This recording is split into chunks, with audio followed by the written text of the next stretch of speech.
श्री स्वामी समर्थ. तर आता एक सगळ्यात महत्वाची आणि सोपी सेवा सांगते तुम्हाला, ती म्हणजे नामस्मरण. तर आपण काय करतो, उठता बसता जाता येता नामस्मरण करतोच. ज्याला नामस्मरण करायचं आहे, ज्याला सतत आजूबाजूची काय हे पडलेलं नसतं, तेवढ्या वेळात फक्त देवाचंच नाव येतं. कारण जो आयुष्य म्हणजे आपलं शेंगदाण्यासारखं आहे, खाऱ्या शेंगदाण्यासारखं. म्हणजे आयुष्य म्हणजे आपल्याला आयुष्य हे चुलीवरचे कांदे पोहे वगैरे असं असं मला तरी वाटलं नाही. कारण पोहे जरा मला सोपे वाटले, पण खारे शेंगदाणे जरा अवघड वाटले मला. कारण खाऱ्या शेंगदाण्याला खूप भिजवावं लागतं. आधीच तो पूर्ण शेंगदाणा काढल्यापासून तो वाळवलेला असतो, उन्हाचे चटके घेतलेले असतात. परत त्याला पाण्यात टाकायचा, परत सुकवायचा, परत तव्यात टाकायचा आणि पूर्ण खुसखुशीत होईपर्यंत, आणि नंतर त्याला मीठ चोळायचं. मग तो खाईपर्यंत खाण्याच्या लायकीचा होतो आणि खाताना मग तो छान दिसतो. तसंच आपण पण असं आहे ना, पूर्ण एखाद्या हिऱ्यासारखं घासून घासून निघाल्यावर आपण जगाला दिसताना खूप सुंदर दिसत असतो, चांगलं दिसतो. हे असं कसं झालं, हे अशी कशी आहे, वरून दिसत असतो. आपल्याला आपली दुःख सांगता नाही ना. म्हणजे बरेच ना, प्रत्येकासारखं आपल्याला दुःख उघडत बसायची सवय नसते. आपले प्रॉब्लेम सांगून सांगून तरी दुनियाला किती वेळ सांगणार ना. आणि सांगून ते प्रॉब्लेम संपतच नाहीत, हे आपल्याला माहिती असतं. ज्या वेळेला आपण आपल्या प्रॉब्लेम मध्ये असतो ना, त्यावर माझा तरी स्वभाव झालाय की त्या प्रॉब्लेमवर फक्त आपणच स्वतः उपाय शोधत राहणं. आणि हळूहळू आहे ना, उपाय शोधण्याचा प्रत्येक वेळी ध्यास लागतो. त्या ध्यासाची सवय होऊन जाते आपल्याला. आणि हे करता करता मग आपल्याला कुठंतरी एक वरचा देव, मी तर मानते कुठंतरी देव आहे म्हणून तर प्रत्येक वेळी मी अशा संकटातनं 35 वर्षापर्यंत वाचत आले. आणि ते करता करता आपलं तिथंच संपत नाही. कारण आयुष्य आहे, आयुष्य आपण आहे ना, एखादा म्हणतो ना, आपण एखाद्या सरळ मार्गाने चालत असतो, तर प्रत्येक वेळेला तो मार्ग सरळच येईल असं नसतं. वाटेत खाच खळगे येतात, त्या रस्त्यावरनं आपल्याला चालायची गरजच असते. तर मग ते करता करता मग कधीतरी आपला जीव आहे ना, जीव कधीतरी थकतो. आणि त्यावेळेला मग आपल्याला आत्ताच्या ह्याच्यात बोलाल तुम्ही तर योगा मेडिटेशन हे ते स्टँडर्ड पद्धतीने होतं.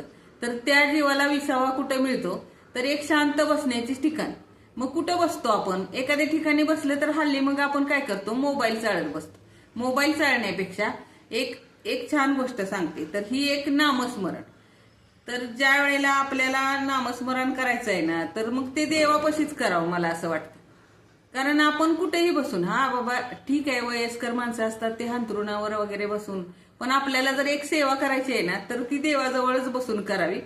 कारण तेवढ्या जागेचं आपण पावित्र्य आणि बाकीचे नियम पाळतो. त्यासाठी आपण तेवढ्यासाठी स्वतःसाठी म्हणजे समोर जरी नसला तरी अंतःकरणात देव उतरतो, हे पण तितकंच सिद्ध होतं स्वतः ज्या वेळेला अनुभव घेतो त्यावेळेला. मग ते 10 मिनिटं कमीत कमी, आता सांगतात 11 माळा करायच्या, 11 माळा करताना 40 मिनिटं तरी जातात. बरं, आपल्याला शक्यच नसतं एवढ्या धावपळीच्या ह्याच्यात की 11 माळा करणं, पण कधीतरी एक माळ करू शकतो आपण बसून.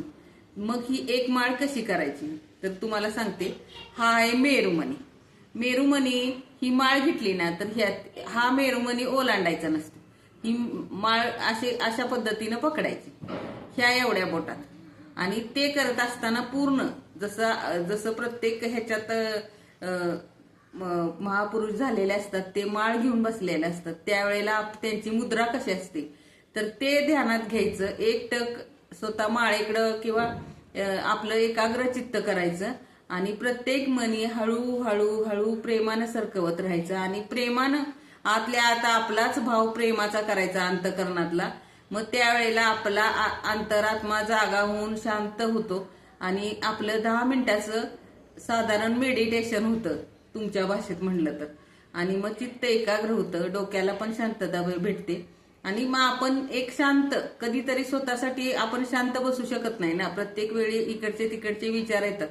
त्यातनं मन कळत आपल्याला हळूहळू हळू कसा अभ्यास करायचा असतो, आपला स्वतःवर अभ्यास करायला सुरुवात करतो.